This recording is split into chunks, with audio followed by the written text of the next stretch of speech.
Agile methodology is an iterative and collaborative approach to software development that allows you to be flexible and adaptable. So what I mean by that is it's a method that you apply in software development where you get to be flexible with your choices. You can adapt to any change at any time.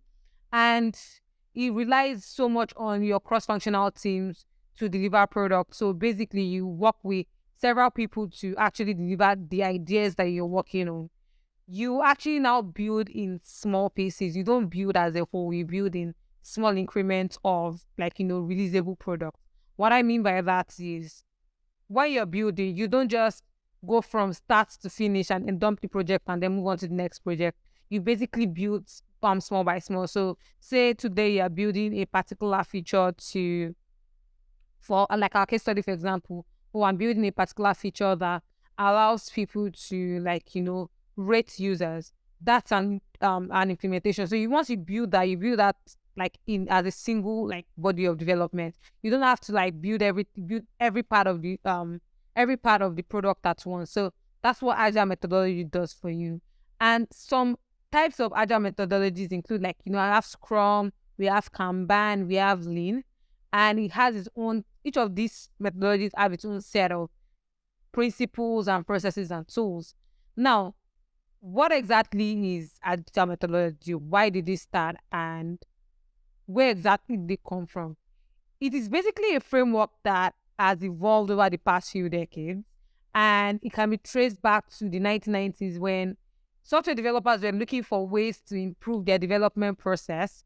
And at that time, the prevalent methodology that was available at the time was like Waterfall. So how that works was basically you start building a project, you get the requirements, you put it together, you build, and then once you launch, and that's it. But for Agile methodology, it's the opposite. It's kind of like a cyclic process where you do your requirements, you build, you say you launch, you go back through that process again. I'm going to show you what that looks like. So as I was saying, how the waterfall methodology differs from the Agile methodology. Basically, the waterfall was very linear. So you basically go from a requirement to your design to implementing it to testing and then just maintaining that particular product or project.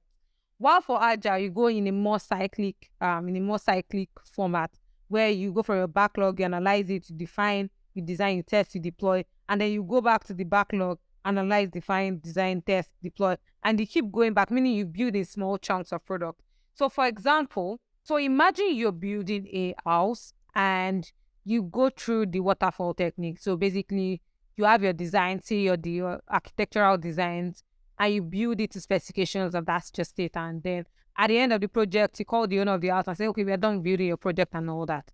So for the waterfall methodology, you basically just build and then you get to the end and that's it. But for Agile, it allows you to get feedback from the customer as you're building. Say, for example, something has been designed by the architect that seemed to have been great at the time. The user liked it, the owner of the house liked it.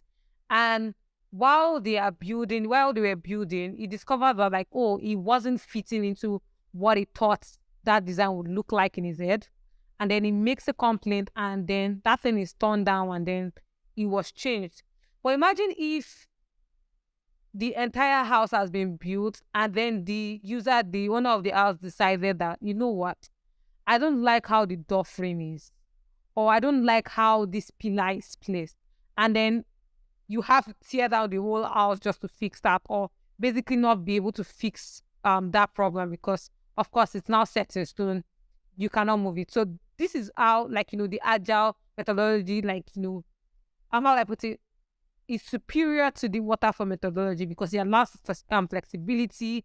It allows you to adapt to changes from the customers very, very easily. So in response to some of these challenges that they were facing then while using the waterfall methodology, a group of software developers met in 2001 to discuss a new way to approach software development. And they produced a document from that meeting and called it an Agile Manifesto. What exactly is the Agile Manifesto?